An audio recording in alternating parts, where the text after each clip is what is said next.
Hello everyone, welcome back to my channel and welcome back to another part of Devil Lived Inside Us Vangshu Megaverse Historical FF in the Explain Nation. This is the part 5 of this story, okay?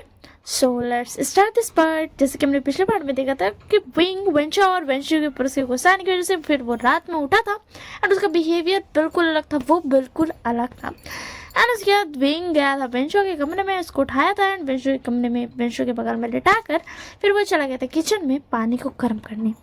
तो चलिए हम लोग इस part को start करते हैं। तो wing गर्म पानी करके ला के वेंचा और वेंचू के ऊपर फेंक देता है एंड दोनों ही बहुत ही ज़्यादा अचानक से उठते हैं, चिल्लाते हुए उठते हैं। पानी ज़्यादा गर्म ना होने की वजह से वो दोनों कुछ मिनट्स के बाद ना शांत हो जाते हैं। फिर गुस्से में चिल्लाते हुए इधर उधर देखते हैं और बोलते हैं किसने किया ये सब। तब दोनों की नज़र जाती है विंग पर एंड फिर वेंचा बोलता है तुमने ये सब किया? हाँ बताओ विंग। तो विंग कुछ नहीं बोलता है। तब वेंचो बोलता है वैसे तुम कहीं हमने जो बात बोली थी उसकी वजह से तो नहीं आए हो ना? क्या तुम्हें पैसे चाहिए? लगता है तुम समझ गए कि हमारी बात मानने में ही तुम्हारा फायदा है। फिर वेन चाओ बोलता है वैसे अगर तुम टाइम पर नहीं मानते तो हम तुम्हारे साथ ज़बरदस्ती करने का भी सोच रहे थे। वैसे तो तुम्हें पैसे देने में हमारा ही घाटा है, हमारा ही घाटा का सौदा है। बट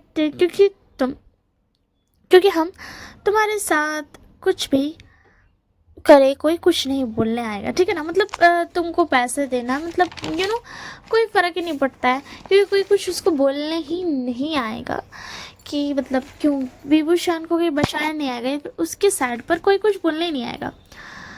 तो उसके अंदर वही बोलता है कि तुम जैसे लोग के लिए कोई नहीं लड़ेगा। कौन लड़ेगा तुम जैसे लोग के लिए?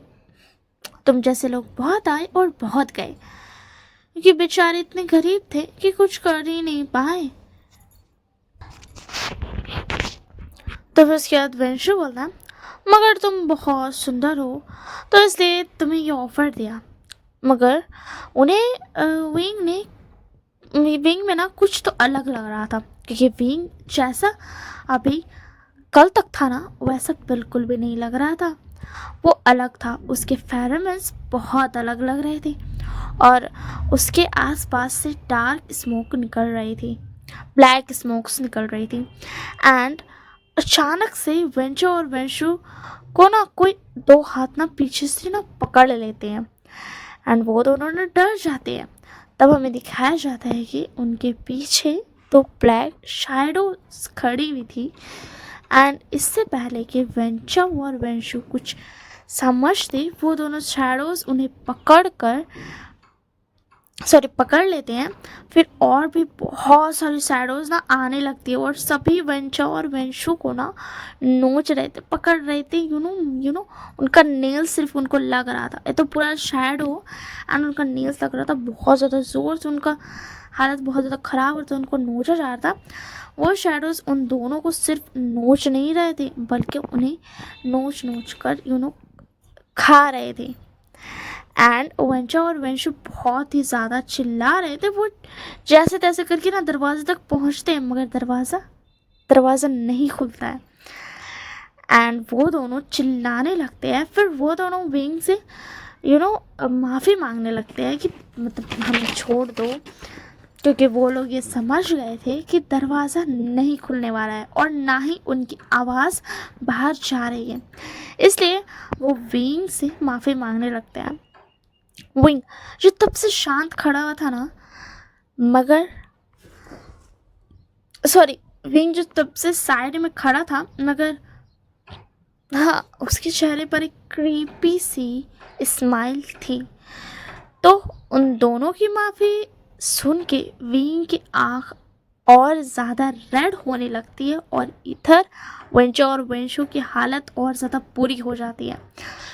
उनके मुंह से अब आवाज़ भी नहीं निकल रही थी और वो दोनों खून से भरे पड़े थे, मतलब ऐसा ब्लडी ब्लडी हो चुका था, वो पूरा रूम खून से भरा पड़ा था और विंग के एक्सप्रेशन गुस्से वाले होने लगते हैं एंड विंग के पीछे तो रेड आंखें दिखती हैं हमें, ठीक है।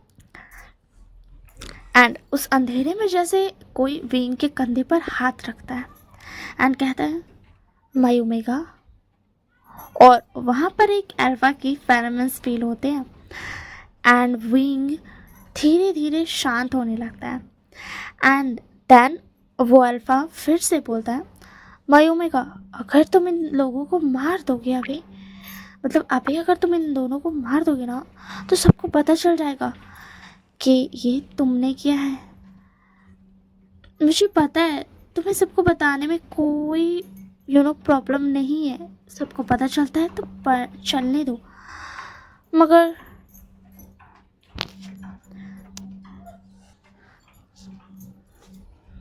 कोई फ़र्क नहीं पड़ता है कि तुमने इन लोगों के साथ क्या किया है, इनका हाल क्या किया है या इन्हें मार दिया है, कोई फ़र्क नहीं पड़ता है, ना तुम्हें ना मुझे, मगर अभी सही वक्त नहीं है इन चीज़ों का, ओके। तो शांत हो जाओ एंड धीरे धीरे करके विंग उस अल्फा की बाहों में उसमें बेहोश हो जाता है। वो इतना, मतलब पहले तो शांत होता है धीरे धीरे एंड फिर उसके बाद बेहोश हो जाता है एंड वो अल्फा विंग को उसके रूम में छोड़ देता है एंड ये सारा मेस क्लीन करके चला जाता है। एंड डोंट वरी, अभी नेक्स्ट पार्ट नहीं करूँगी मैं, ओके। तो नेक्स्ट मॉर्निंग, ठीक है ना, अभी मैं नेक्स्ट पार्ट नहीं करेंगे। नेक्स्ट मॉर्निंग सुबह जब विंग उठता है तो उसे सब याद था। विंग बोलता है कि आखिर तुम हो कौन और कैसे जानते हो मेरी ये सच्चाई? खैर जो भी हो, तुम इंटरेस्टिंग तो हो। तुम्हारे फेरोमोन्स ने मुझे शांत कर दिया, तुम्हारी फेरोमोन्स की वजह से मैं शांत हो गया, मानना पड़ेगा। वैसे तुमने क्या कहा, तुमने कहा तो सही था, अगर मैं उन दोनों को कल मार देता तो मैं फंस जाता। एंड या तुमने मुझे माय ओमेगा कहा था ना, क्या सच में तुम मेरे अल्फा बनने के लायक हो? तो मुझे तुमसे मिलने का मन कर रहा है एंड मुझे वो तो तुमसे मिलने के बाद ही पता चलेगा कि तुम मेरे अल्फा बनने के लायक हो या नहीं। एंड फिर उसके बाद विंग और अच्छे से बोलता है you made me think about you. And उसके बाद विंग के दरवाजे पर ना कोई नॉक कर रहा था और वो नॉक धीरे धीरे ना बहुत ज़्यादा तेज़ हो जाती है। तो विंग जाकर के दरवाज़ा खोलता है, बाहर 2 डिसिपल खड़े हुए थे, वो विंग को पकड़ लेते हैं। जैसे ही विंग ने दरवाज़ा खोला था ना तो विंग अपने, मतलब ना, हाथ तो उन लोगों ने पकड़ लिया था ना, जैसे ही उसने खोला था तो विंग अपने हाथ छुड़ाने की कोशिश करता है, मगर वो लोग फिर भी विंग को ज़बरदस्ती पकड़ कर ना लेकर के जाने लगते हैं। तो हमें दिखाया जाता है कि सारे लोग अपने अपने कमरे से ना निकल कर बाहर खड़े हुए थे एंड सामने पे जो थे लान कुरान खड़ा था और उसके लेफ्ट और राइट साइड पर ना वेंचो और वेंशु थे। तो विंग समझ जाता है कि क्या हुआ होगा। तो लान कुरान बोलता है कि विभूषण, तुम्हारी हिम्मत कैसे हुई, तुमने हिम्मत कैसे किया? हाँ, तो विंग बोलता है बट मैंने क्या किया? तो फिर उसके बाद ना लैन कुरान बोलते हैं कि तुमने वेंचो और वेंशु को मारा। तो फिर उसके बाद विंग बोलता बट ये दोनों तो ठीक दिख रहे हैं, मैंने इन्हें कुछ नहीं किया, मैंने इन्हें मारा नहीं। शायद कल जो मैंने इन्हें मना किया था, शायद कल की वजह से ये मुझ पर झूठा इल्ज़ाम लगा रहे हैं, क्योंकि कल मैंने इन्हें इनकी ऑफ़र को रिजेक्ट जो कर दिया था। आप एक बार देखिए तो ये लोग बिल्कुल ठीक है। तब ब्लैंक कुरान उन दोनों की तरफ देखता है, फिर विंग टॉन्टी वे में बोलता है मैं मानता हूँ मास्टर लैन, मास्टर लैन कुरैन कि आप मुझे बिल्कुल भी पसंद नहीं करते, मगर अगर आप ऐसे ही बिना सोचे समझे किसी की भी बात पर भरोसा करोगे और किसी की बात पर मुझ पर ऐसे इल्ज़ाम लगाओगे तो आपकी रिस्पेक्ट का क्या होगा?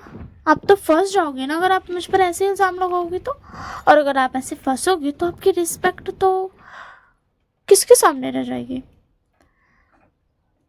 और आप मुझ पर ऐसे इल्ज़ाम लगा रहे हैं। तो उसके अंदर नैन कुरैन गुस्सा हो जाता है, मगर वो विंग को कुछ भी नहीं बोल पाता क्योंकि उसका मुंह ही नहीं बचा था बोलने वाला। क्योंकि बेन तो फिर उसके अंदर बेंचो और बेंशो की तरफ ना देखता है क्योंकि उन्होंने तो फिर उसके अंदर लैन कुरैन ना बेंचो और बेंशो की तरफ देखता है क्योंकि उनकी वजह से ही ये सब हुआ था। तो फिर उसके अंदर बेंचो और बेंशो ना बोलते हैं बेंचो और बेंशो की तरफ दिखाया जाता है कि वो दोनों ना जैसे ही नींद से उठे थे ना उन्होंने ध्यान ही नहीं दिया एंड जा करके बिना सोचे समझे ना लैन कुरैन के पास चले गए थे। तो अब वो कुछ भी नहीं बोल सकते थे। तब उन्हें याद आता है कट्स। हाँ, कट्स हट गए होंगे, मगर विंग ने जो उन पर गर्म पानी डाला था वो क्या होगा? वो दोनों बोलते हैं विभूषण, तुमने कट्स तो हटा दिए, मगर तुमने जो गर्म पानी डाला था उनका क्या? वैसे मैं बता दूं कि जो कट्स थे ना वो कट्स हट गए, कट्स नहीं गिरे, मगर वो जो दर्द है ना वो अभी भी बेंचो और बेंशो को हो रहा है, ठीक है ना।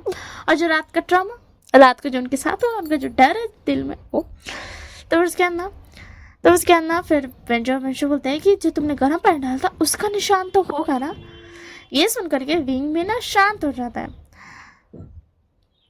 तो हमें नहीं पता कि कट्स कहाँ गए, मगर हमें और भी मतलब बेंजो बोलता है कि कट्स तो गए बट हमें दर्द तो हो रहा है ना, मगर गर्म पानी के निशान तो हो ही, वो तो कहीं नहीं जा सकते हैं।